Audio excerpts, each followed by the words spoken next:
नमस्कार दोस्तों, आपके यूट्यूब चैनल गवर्नमेंट जॉब में आपका स्वागत है। आज हम लेंगे mix questions answer all exams यानी कि police, Maharashtra post office, SSC GD और अदर एग्ज़ाम के लिए। दोस्तों अभी ही फ़िलहाल में एनटीपीसी का एडमिट कार्ड और एग्ज़ाम डेट आया है, तो आप ज़रूर डाउनलोड कीजिए। Best of luck. वही भी क्वेश्चंस, करंट अफेयर की क्वेश्चंस भी इसमें हैं, तो आप पूरा वीडियो देख लीजिए। पर इससे पहले चैनल को जरूर सब्सक्राइब कर दीजिए। इससे क्या होगा, आने वाले सभी नोटिफिकेशन आपके मोबाइल पे आ जाएंगे। और हमारे टेलीग्राम चैनल गवर्नमेंट जॉब को ज़रूर ज्वाइन कीजिए। इसका लिंक मैंने डिस्क्रिप्शन बॉक्स में दिया है। आपके पास टेलीग्राम एप्लीकेशन नहीं रहेगा तो प्ले स्टोर से डाउनलोड कीजिए और इस लिंक पे ऊपर क्लिक कर दीजिए। आप डायरेक्टली ज्वाइन हो सकते हो। इसका लिंक मैंने डिस्क्रिप्शन बॉक्स में दिया है। फर्स्ट क्वेश्चन, सन 2019च्या लोकसभा निवडणुकीत एकमेव अपक्ष महिला उमेदवार कोण होती? सन 2019च्या लोकसभा निवडणुकीत एकमेव अपक्ष महिला कौन होती? अपक्ष महिला उम्मीदवार। ओके, तो एक्सप्लेन इन हिंदी। 2019 लोकसभा चुनाव में एकमात्र स्वतंत्र महिला उम्मीदवार कौन थी? तो इसका आंसर है नवनीत कौर राणा। आइए जानते हैं इसके बारे में नोट्स। नवनीत कौर राणा 3 जनवरी 1986 को जन्मी। नवनीत कौर एक भारतीय फिल्म अभिनेता है जो मुख्य रूप से तेलुगु फिल्म में काम करती थी और मुंबई में जन्मी और पली बड़ी है। जबकि उनके माता पिता पंजाबी मूल के थे। उनके पिता सेना में अधिकारी थे। वे वर्तमान में अमरावती से लोकसभा संसद में है। ओके, तो क्वेश्चंस के दो आंसर हो सकते हैं, यानी कि क्वेश्चन का आंसर है पहला तो नवनीत कौर राणा और इनका अभी वर्तमान में अमरावती से लोकसभा संसद है। ओके, तो किससे है? अमरावती लोकसभा। आइए जानते हैं नेक्स्ट क्वेश्चन। सन 2019च्या निवडणुकीत महाराष्ट्र सर्वाधिक मतदार संख्या असलेला लोकसभा मतदारसंघ कोणता? सन 2019च्या निवडणुकीत महाराष्ट्र सर्वाधिक मतदारसंख्या असलेला लोकसभा मतदारसंघ कोणता? Explain in Hindi. 2019 के चुनाव में महाराष्ट्र में सबसे बड़ा लोकसभा क्षेत्र कौन सा है? 2019 के चुनाव में महाराष्ट्र में सबसे बड़ा लोकसभा क्षेत्र कौन सा है? तो इसका आंसर है ठाणे। आइए जानते, एक्सप्लेन करता हूँ नोट्स इसके बारे में। ठाणे भारतीय राज्य महाराष्ट्र का एक शहर है। ठाणे मुंबई में उत्तरीय छोर पर तथा भूतपूर्व थाना दक्षिण पश्चिम भारत के महाराष्ट्र राज्य के उल्लास नदी के मुहाने पर है। मुंबई के पूर्वोत्तर में स्थित है। यह ठाणे जिले का मुख्यालय भी है। यह पहले ठाणे का एक आवासीय उपनगर था। इस पर पोर्तुगीज, मराठों और अंग्रेज़ों का अधिकार रह चुका है। 16 अप्रैल 1853 में मुंबई और ठाणे के बीच भारत की पहली रेल पटरी शुरू हुई। तो रेल पटरी कहाँ से शुरू हुई थी? 16 अप्रैल 1853 में मुंबई और ठाणे के बीच भारत की पहली रेल पटरी शुरू हुई थी। देखो दोस्तों, इम्पोर्टेंट क्या है, क्वेश्चन और नोट्स। तो आप नोट्स भी अच्छे से नोट डाउन करना। समुद्र तल से 7 मीटर के ऊंचाई पर बसा ठाणे चारों तरफ से पहाड़ियों से घिरा हुआ है। इस शहर को श्री संस्थानक के नाम से भी जाना जाता है। यह एक रासायन, इंजीनियरिंग, उत्पादन एवं वस्त्र का विशाल औद्योगिक केंद्र बन गया है। यहाँ पर अनेक ऐतिहासिक भवन हैं, जिसमें एक किला और कई तालाब और चर्च शामिल है। ओके दोस्तों, तो इसमें 2 क्वेश्चन आ रहे हैं। 2019 के चुनाव में महाराष्ट्र में से सबसे बड़ा लोकसभा क्षेत्र कौन सा है? ठाणे। और ठाणे में 16 अप्रैल 1853 में मुंबई और ठाणे के बीच भारत की पहली रेल पटरी शुरू हुई थी। आइए जानते हैं नेक्स्ट क्वेश्चन। भारतीय संविधान कलम 371-2 या कलमानुसार घटक राज्यात मागासलेल्या भागासाठी वैधानिक विकास मंडळे स्थापन करण्यात आली। तसेच या कलमानुसार वैधानिक विकास मंडळाच्या निधी वाटप करण्याचे अधिकार कोणाला मिळाले होते? Explain in Hindi. भारत के संविधान के अनुच्छेद 371-2 के अनुसार संवैधानिक राज्यों में पिछड़े क्षेत्रों के लिए वैधानिक विकास मंडल स्थापित किए गए हैं और इस धारा के तहत वैधानिक बोर्ड के धन आवंटित करने का अधिकार किसको है? तो इसका आंसर क्या हुआ? राज्यपाल को है। किसको है? राज्यपाल को।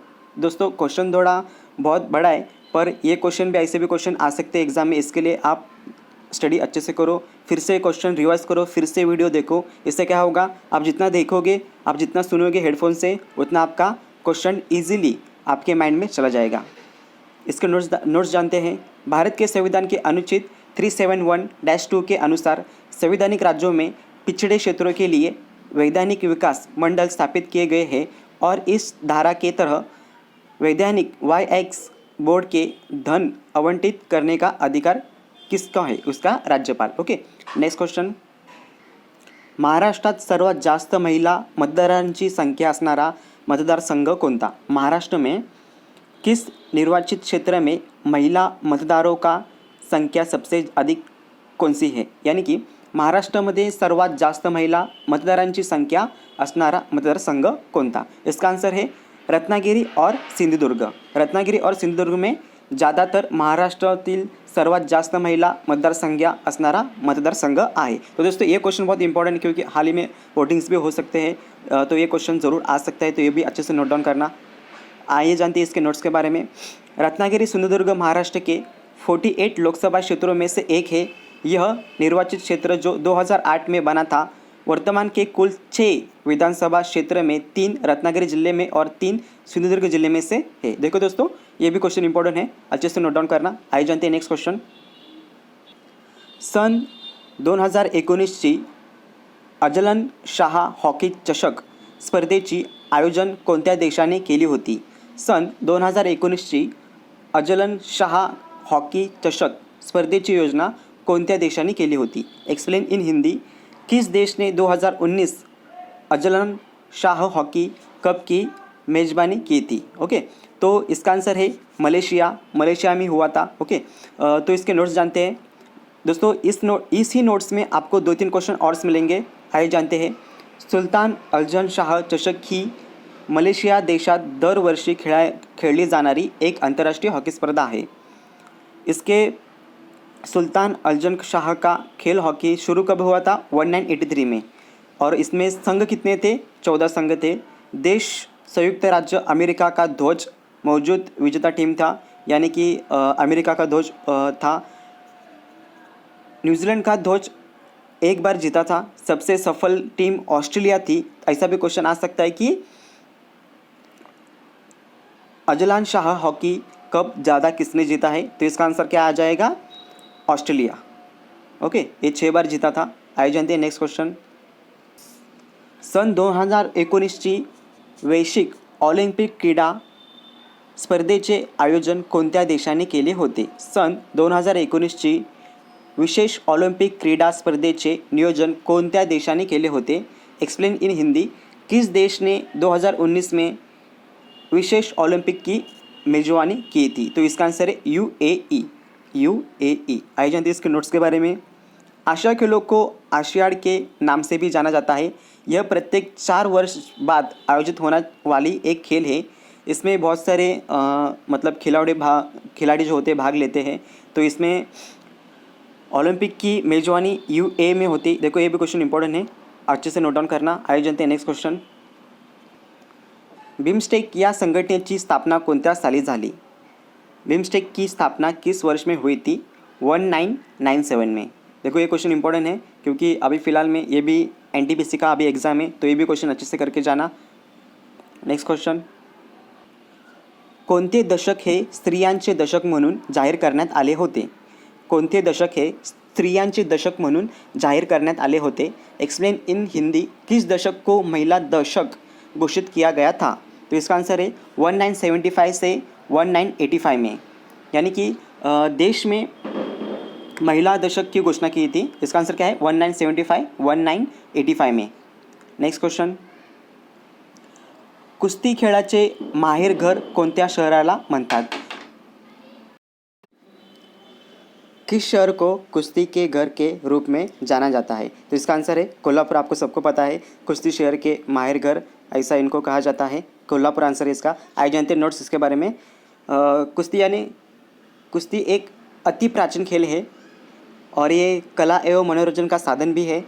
यह 2 व्यक्तियों में खेला जाता है, ओके, जिसमें खिलाड़ी अपने प्रतिद्वंद को पकड़कर एक विशेष स्थिति में लाने के लिए प्रयत्न करते हैं। इस खेल में एक खिलाड़ी दूसरे खिलाड़ी की पीठ लगाता है और जो जितना जल्दी पीठ दूसरे खिलाड़ी की लगा देता है वह विजय घोषित कर दिया जाता है। तो कुस्ती खेळाचे माहेरघर कोण आहे? कोल्हापूर. आयोजन ते next question. Central for monitoring Indian economy या संस्थेच्या अहवालानुसार एप्रिल 2019 हा महिन्यात भारतीय बेरोजगारीची दर किती नोंदवली गेली होती? म्हणजे बेरोजगारीचा दर किती होता? Explain in Hindi. Centre for monitoring Indian economy की एक रिपोर्ट के अनुसार अप्रैल 2019 में भारत के बेरोजगारी का दर कितना था? तो इसका आंसर है 8.1. ओके, 8.1 था. ये जो है इंडियन इकोनॉमी CMIE, इसका नोट जानते हैं. एक प्रमुख व्यावसायिक इकोनॉमिक्शन कंपनी है. वर्ष 1976 में इसकी मुख्य रूप से स्वतंत्र थिंक टेक के रूप में स्थापित हुई थी. ओके. CMIE आर्थिक और व्यावसायिक डेटाबेस उपलब्ध करता है, यानी कि जो ये वेबसाइट है वो डेटाबेस मतलब कि इंफॉर्मेशन प्रस्तुत करता है. निर्णय तथा अनुसंधान के लिए विशेष प्रमाण उपकरण विकसित करता है. यानी कि जो वेबसाइट है वो आपको बहुत सारी इन्फॉर्मेशन देती है. यानी कि अभी इन्फॉर्मेशन बेरोजगारी का दिया था, तो उसमें कितना पॉइंट है? 8.1. बहुत है 8.1 मतलब. Okay, next question. जगात दुसऱ्या क्रमांकाचे हिमोफिलिया रुग्णांची संख्या असणारा देश कोणता? जगात दुसऱ्या क्रमांकाचे हीमोफिलिया रुग्णांची संख्या असणारा देश कोणता? Explain in Hindi. दुनिया में किस देश में हीमोफिलिया के मरीज़ की संख्या सबसे ज़्यादा है? ओके, तो इसका आंसर है इंडिया, यानी कि भारत. आइए जानते हैं इसके नोट्स के बारे में. हीमोफिलिया रोग कैसे होता है? हीमोफिलिया आनुवंशिक रोग है जिसमें शरीर के बाहर बहता हुआ रक्त जमता नहीं है. इसके कारण चोट या दुर्घटना में यह जानलेवा साबित होता है, क्योंकि रक्त का बहना जल्द ही बंद नहीं होता. यानी कि रक्त जैसे ही बहता है तो वो बंद ही नहीं होता. विशेषता के अनुसार इस रोग का कारण एक रक्त प्रोटीन की कमी होती है, जिसमें कैल्टिंग फैक्टर कहा जाता है. तो इसका आंसर क्या है? भारत. यानी कि जगात दुसऱ्या क्रमांकाचे हीमोफिलिया रुग्णांची संख्या कोणत्या देशामध्ये जास्त आहे? Bharat. Okay, explain in Hindi. दुनिया में किस देश का हीमोफिलिया के मरीज की संख्या सबसे ज़्यादा है? भारत में. आइए जानते हैं नेक्स्ट क्वेश्चन. क्षेत्रफळानुसार देशातील दुसऱ्या क्रमांकाचा मोठा लोकसभा मतदारसंघ कोणता आहे? क्षेत्रफळानुसार देशातील दुसऱ्या क्रमांकाचा मोठा लोकसभा मतदारसंघ कोणता है? Explain in Hindi. क्षेत्रफल के हिसाब से देश का दूसरा सबसे बड़ा लोकसभा क्षेत्र कौन सा है? इसका आंसर है बाड़मेर, राजस्थान. क्या है? बाड़मेर, राजस्थान. आइए जानते हैं इसके बाड़मेर राजस्थान के नोट्स जानते हैं. बाड़मेर राजस्थान राज्य के दूसरे सबसे बड़े जिला है. बाड़मेर जिले का मुख्यालय है, यानी वही मुख्यालय. ओके. यह क्षेत्र देश के सबसे बड़े तेल और कोयला उत्पादन क्षेत्रों से एक है. इस शहर की स्थापना बहाड़ राव ने 13वीं शताब्दी में की थी. उन्हीं के नाम पर इस जगह का नाम बाड़मेरा पड़ा, यानी कि बार का पहाड़ी किला. क्या? बार का पहाड़ी किला. एक समय मालानी के नाम से जाना जाने वाला बाड़मेरा अपने जीवंतता के कारण सैलानियों की बहुत भाता है. बाड़मेरा की यात्रा एक विशेषता यह भी है कि यह हमें राजस्थान के ग्रामीण जीवन से रूबरू करता है. आइए जानते क्वेश्चन की तरफ फिर से एक बार. क्षेत्रफल के हिसाब से देश का दूसरा सबसे बड़ा लोकसभा क्षेत्र कौन सा है? तो इसका आंसर क्या है? बाड़मेरा, राजस्थान. बाड़मेरा, राजस्थान. आइए जानते हैं नेक्स्ट क्वेश्चन. महाराष्ट्र लोकसेवा आयोगाचे नवे अध्यक्ष कोण आहेत? महाराष्ट्र लोकसेवा आयोगाचे नवे अध्यक्ष कौन आहेत? महाराष्ट्र लोकसेवा आयोग के नए अध्यक्ष कौन हैं? इसका आंसर है चंद्रशेखर ओके. आइए जानते हैं इसके नोट्स के बारे में. चंद्रशेखर ओक को सूचना और जनसंपर्क महानिदेशक के रूप में नियुक्त किया गया है. उन्होंने मंगलवार को अपना नया पद स्वीकार कर दिया था. वह विशेष ब्रेकिकर आयुक्त का पद संभाल रहे हैं. ओक पहले मुख्यमंत्री सचिवालय में संयुक्त सचिव का पद संभाल कर चुके हैं. कौन से पद? संयुक्त सचिव. उन्होंने मुंबई सिटी कलेक्टर के पद सहित कई महत्वपूर्ण पदों पे सफलतापूर्वक काम किया था. उन्हें महानिदेशक के पद का अतिरिक्त प्रभार दिया गया था. तो आइए चलते फिर से क्वेश्चन की तरफ. महाराष्ट्र लोक सेवा के आयोग के अध्यक्ष कौन है? इसका आंसर है चंद्रशेखर ओक. आइए जानते हैं नेक्स्ट क्वेश्चन. इंपॉर्टंट क्वेश्चन है दोस्तों. महाराष्ट्र राज्य मुख्य सेवा हक्क आयुक्तांना पद व गोपनीयतेची शपथ कोण देतात? महाराष्ट्र राज्य मुख्य सेवा हक्क आयुक्तांना पद व गोपनीयता शपथ कौन देतात? महाराष्ट्र राज्य के मुख्य आयुक्त को पद पे गोपनीयता का शपथ कौन दिलाता है? इसका आंसर है राज्यपाल। अभी को सभी को पता होगा राज्यपाल। आइए जानते हैं राज्यपाल के बारे में नोट्स क्या क्या आते हैं।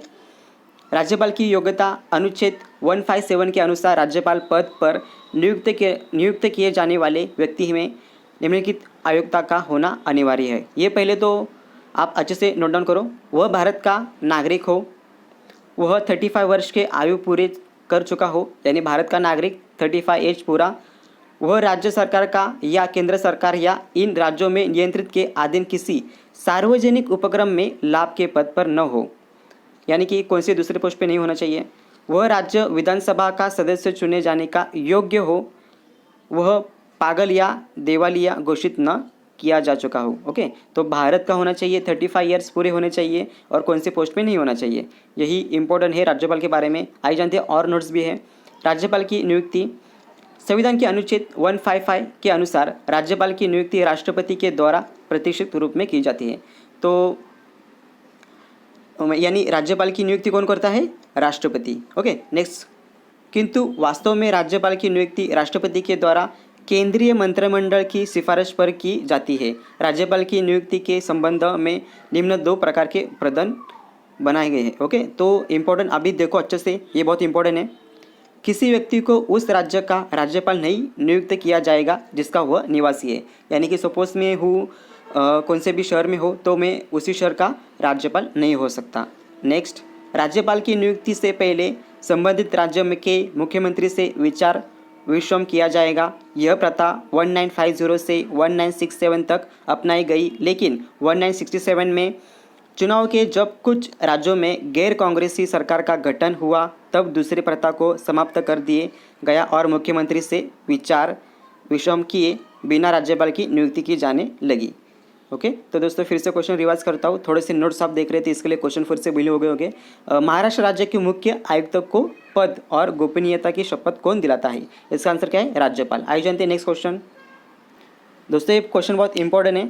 सन 2018चे देशातील पोलीस महासंचालक आणि पोलीस महानिरीक्षकाची वार्षिक परिषद कोठे आयोजित करण्यात आली होती? दोस्तों क्यों मैं क्वेश्चन इंपॉर्टेंट बता रहा हूँ, क्योंकि 2018 में ये वार्षिक परिषद की आयोजित किया गया था। 2018 के बाद वैकेंसी पुलिस भर्ती की नहीं होती, तो अभी हो रही है, तो ये क्वेश्चन 101% आ सकता है। फिर से मैं क्वेश्चन रिवाइज करता हूँ। सन 2018चे देशातील पोलीस महासंचालक आणि पोलीस महानिरीक्षकाची वार्षिक परिषद कोठे आयोजित करण्यात आली होती? Explain in Hindi.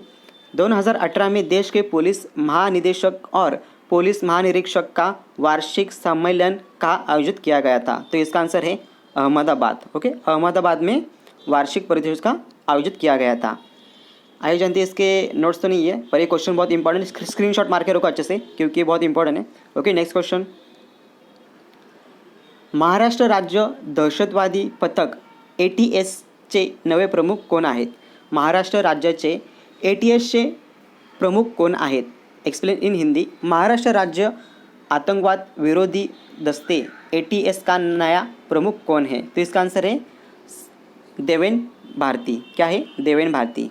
Okay, next question. भारताचा लोकपालाचे मुख्यालय कोठे आहे? भारताचा लोकपालाचे मुख्यालय कोठे आहे? Explain in Hindi. भारत का लोकपाल मुख्यालय कहाँ स्थित है? इसका आंसर है दिल्ली। लोकपाल, इसके नोट्स देखते हैं।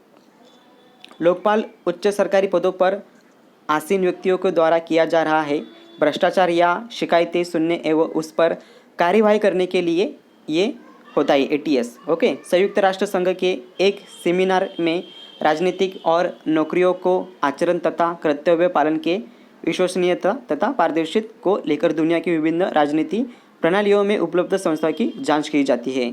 ओके, तो क्वेश्चन फिर से रिवाइज करता हूँ। भारत का लोकपाल मुख्यालय कहाँ स्थित है? दिल्ली में। आइए जानते हैं नेक्स्ट क्वेश्चन। दोस्तों इंपॉर्टेंट क्वेश्चन है हिस्ट्री का। महात्मा गांधी यांनी स्थापन केलेला साबरमती आश्रम कोठे आहे? महात्मा गांधी यांनी स्थापन केलेला साबरमती आश्रम कोठे आहे? Explain in Hindi. महात्मा गांधी द्वारा स्थापित साबरमती आश्रम कहाँ स्थित है? इसका आंसर है अहमदाबाद। आइए जानते हैं इसके नोट्स के बारे में। साबरमती आश्रम भारत के गुजरात राज्य अहमदाबाद जिले के प्रशासनिक केंद्र अहमदाबाद के समीप साबरमती नदी के किनारे स्थित है। तो कहाँ है? अहमदाबाद में। और कौन से राज्य में? गुजरात में। सत्याग्रह आश्रम की स्थापना सन 1915 में अहमदाबाद के कोचरम नामक स्थान में महात्मा गांधी द्वारा हुई थी। सन 1917 में यह आश्रम साबरमती नदी के किनारे वर्तमान स्थान पर स्थानित हुआ था। ओके, तब से साबरमती आश्रम फैलाने लगा। आश्रम के वर्तमान स्थल के संबंध में इतिहासकारों का मत है कि पौराणिक धरती ऋषि का आश्रम भी यह पर था।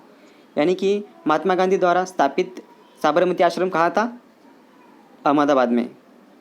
नेक्स्ट क्वेश्चन, अमृतसर येथील जालियनवाला बाग हत्याकांड हे केव्हा झाले होते? अमृतसर येथील जालियनवाला बाग हत्याकांड हे केव्हा झाले होते? Explain in Hindi. अमृतसर में जालियनवाला बाग हत्याकांड कब हुआ था? तो इसका आंसर है 13 अप्रैल 1919 में। ओके, 13 अप्रैल 1919 में हुआ था। आइए जानते हैं इसके नोट्स के बारे में। जालियनवाला बाग अमृतसर के स्वर्ण मंदिर के पास एक छोटा सा बगीचा है जहाँ 13 अप्रैल 1919 को brigadier general Reginald Edward Dyer के नेतृत्व में अंग्रेज़ी फौजी ने गोलियां चलाई थी।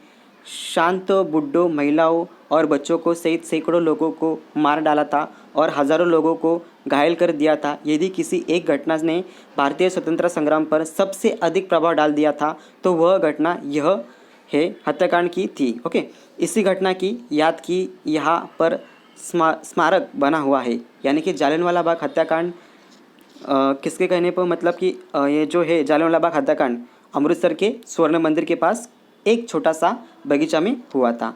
कब हुआ था? 13 अप्रैल में। कब? 13 अप्रैल में। आइए जानते हैं नेक्स्ट क्वेश्चन। सर्वात पहिले उपग्रह विरोधी तंत्रज्ञान कोणत्या साली विकसित झाले? सर्वात पहिले उपग्रह विरोधी तंत्रज्ञान कोणत्या साली विकसित झाले? Explain in Hindi. किस वर्ष में पहली उपग्रह रोधी तकनीकी विकसित हुई गई थी? इसका आंसर है 1959 में। आइए जानते हैं नेक्स्ट क्वेश्चन। भारताने सन 2002 साली आपला पहिला बाह्यदेशी सैनिक हवाई दल कोणत्या देशात स्थापन केली? भारत ने 2002 में अपना पहला विदेशी सैन्य अड्डा किस देश में स्थापित किया था? इसका आंसर है तजाकिस्तान। क्या आंसर है इसका? तजाकिस्तान में भारत ने सन 2002 साली आपला पहिला बाह्यदेशी सैनिक हवाई दल तळ कोणत्या देशात स्थापना केली? तजाकिस्तान में की थी। आइए जानते तजाकिस्तान के थोड़े नोट्स देखते हैं। तजाकिस्तान मध्य एशिया में स्थित एक देश है जो चारों ओर से ज़मीन से घिरा है। यह पहले सोवियत संघ का हिस्सा था और उस देश के विघटन के बाद सन 1991 में एक स्वतंत्र देश बना था। ओके, तो ये भी नोट्स से अच्छे से आप थोड़ा स्टॉप करके भी पढ़ लो। आइए जानते हैं नेक्स्ट क्वेश्चन के बारे में। दोस्तों इंपॉर्टंट क्वेश्चन है, भारतीय तटरक्षक दल हे कोणाच्या अंतर्गत काम करते? भारतीय तटरक्षक दल हे कोणत्या अंतर्गत काम करते? Explain in Hindi. भारतीय तटरक्षक दल किसके अधीन काम करता है? भारतीय तटरक्षक बल किसके अधीन काम करता है? इसका आंसर है संरक्षण मंत्रालय। क्या आंसर है? संरक्षण मंत्रालय। आइए जानते हैं इसका नोट्स के बारे में। भारतीय तटरक्षक दल मुख्यालय कहाँ है? दिल्ली में, नई दिल्ली में। ओके, नई दिल्ली में इसका मुख्यालय है।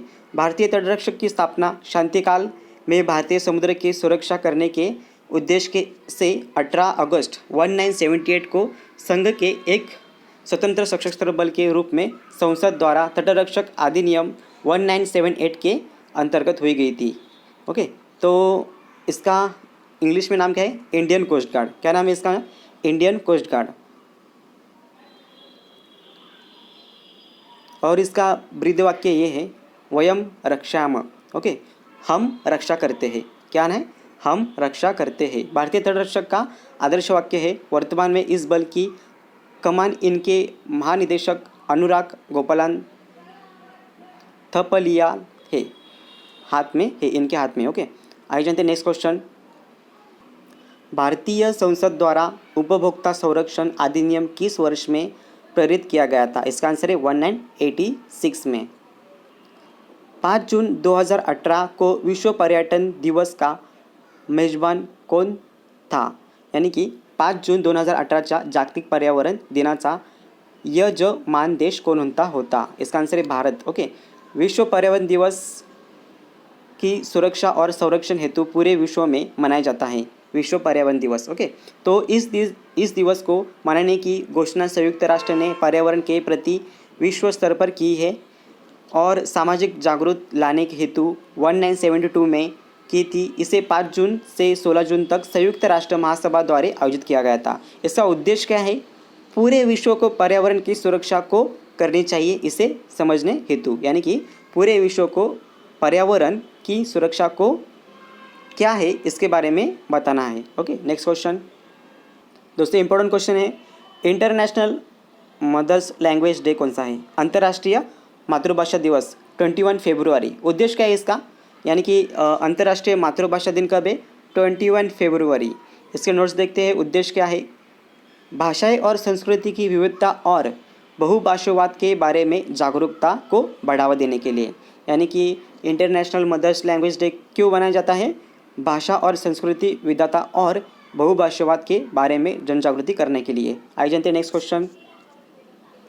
देशात अपारंपरिक ऊर्जा निर्मितीत पहिल्या क्रमांकाचे राज्य कोणते? देशात अपारंपरिक ऊर्जा निर्मिती पहिल्या क्रमांकाचे राज्य कोणते आहे? अपारंपरिक ऊर्जा उत्पन्न करने वाली देश का पहला राज्य कौन सा है? तो इसका आंसर है कर्नाटक। आइए जानते हैं नेक्स्ट क्वेश्चन। दोस्तों, इंपॉर्टंट क्वेश्चन है, आंतरराष्ट्रीय अंमली पदार्थ नियंत्रण मंडळ या संस्थेची स्थापना कोणत्या साली झाली? आंतरराष्ट्रीय अंमली पदार्थ नियंत्रण मंडळ या संस्थेची स्थापना कोणत्या साली झाली होती? Explain in Hindi. International board of narcotics control किस वर्ष स्थापित हुआ था? इसका आंसर है 1968 में हुआ था। आई जानते हैं इसके थोड़े से मतलब कि 1968 को इसकी स्थापना हुई थी। यानी कि ये अम्लीय पदार्थ होते हैं ना, इसको ढूंढने के लिए और उसके ऊपर कार्रवाई करने के लिए। आइए जानते हैं नेक्स्ट क्वेश्चन। दोस्तों, इंपॉर्टेंट क्वेश्चन है, अच्छे से नोट डाउन करो या स्क्रीनशॉट मारो। 1 एप्रिल 2019 पासून देना बँक आणि विजया बँकचे विलीनीकरण कोणत्या बँकेत करण्यात आले? फिर से रिवाइज करना चाहता हूँ क्वेश्चन। 1 एप्रिल 2019 पासून देना बँक आणि विजया बँकचे विलीनीकरण कोणत्या बँकेत करण्यात आले? Explain in Hindi. 1 अप्रैल 2019 से देना बैंक और विजया बैंक को किस बैंक में मिला दिया गया, यानी कि विलीनीकरण किया था? तो इसका आंसर क्या है? Bank of Baroda. इसका आंसर क्या है? Bank of Baroda. और बैंक कौन कौन से थे? Vijaya bank, okay, Vijaya bank थी और देना बैंक थी। देना बैंक और विजया बैंक, इसके बारे में थोड़े से नोट्स भी देखते हैं। बैंक ऑफ बड़ौदा भारत के स्वामित्व वाली अंतर्राष्ट्रीय बैंकिंग एवं वित्त सेवाएं प्रदान करती है। पहले बड़ौदा के नाम से भी प्रसिद्ध है। कौन से नाम से? बड़ौदा। और इसकी स्थापना कब हुई थी? 20 जुलाई 1908 में। इसका मुख्यालय किधर है? वडोदरा में है और मुंबई में इसका कॉर्पोरेट कार्यालय है। ओके, तो वडोदरा में इसका मुख्यालय है और मुख्यालय का कौन से राज्य में है? गुजरात राज्य में इसका मुख्यालय है। ओके, अलकापुरी, वडोदरा, गुजरात। वडोदरा के महाराज, यानी कि इनका नाम कैसे पड़ा, इनका बैंक का नाम कैसे पड़ा, ये भी बताते हूँ मैं अच्छे से। वडोदरा के महाराज सयाजीराव गायकवाड़ तृतीय ने इस बैंक की स्थापना 20 जुलाई 1908 को गुजरात के देशी राज्य वडोदरा में की थी। इस बैंक का अन्य 13 प्रमुख वाणिज्य ऋण बैंक के स्थापन 19 जुलाई 1969 को भारत सरकार द्वारा राष्ट्रीयकरण कर दिया था। ओके दोस्तों, इतने ही क्वेश्चन से बहुत इंपॉर्टेंट क्वेश्चन मैंने लिए। अगर आपको वीडियो अच्छा लगा तो ज़रूर लाइक कर दीजिए और शेयर करिए अपने फ्रेंड्स को, और हमारे टेलीग्राम चैनल को ज़रूर ज्वाइन कीजिए। धन्यवाद दोस्तों, मिलते हैं अगली वीडियो में।